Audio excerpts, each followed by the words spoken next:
আসসালামু আলাইকুম। কে কোথা থেকে দেখতেছেন সবাইকে অসংখ্য ধন্যবাদ। আজকে আমি দুপুরে রান্না করব কাঁচকলা দিয়ে পাঙ্গাস মাছ দিয়ে রান্না। এখন আমি আমার রান্নাটা সরিষার তেল দিয়ে আমি রান্না করব। বন্ধুরা, আমি এখন একে একে রান্না সব কিছু দিয়ে দিব। এখন সরিষার তেল দিয়ে দিচ্ছি পরিমাণ মতো।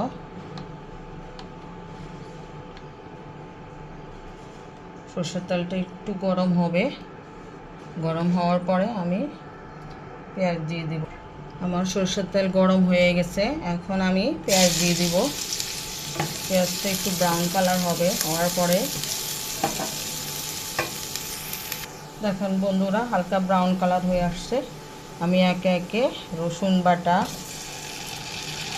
আদা বাটা দিয়ে দিচ্ছি। একটু কষিয়ে নেব 2 মিনিট।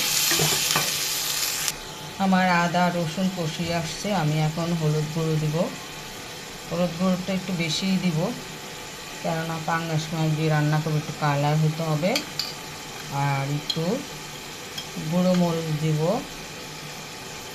তারপর আবার কষিয়ে নিতে হবে।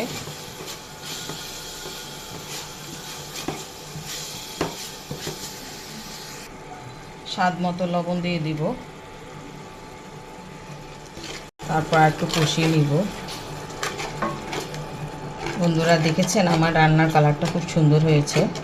কালার সুন্দর না হলে কি বোঝা যায় রান্নাটা ভালো হয়েছে বলেন? তা আমার কাছে তো ভালোই লাগতেছে, জানি না বন্ধুরা আপনাদের কাছে কেমন লাগতেছে। দেখেন বন্ধুরা, আমার মশলাটা কষিয়ে আসছে, আমি এখন মাছ দিয়ে দিব।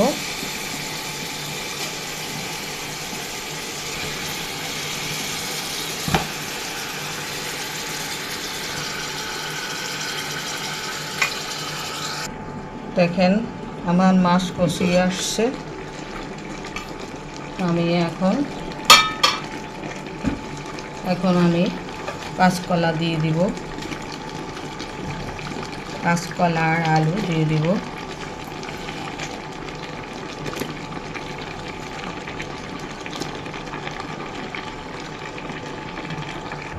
দেখেন আমার রান্না প্রায় শেষ পর্যায়ে এসে গেছে।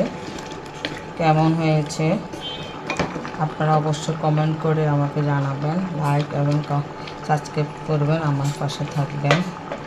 আসসালামু আলাইকুম।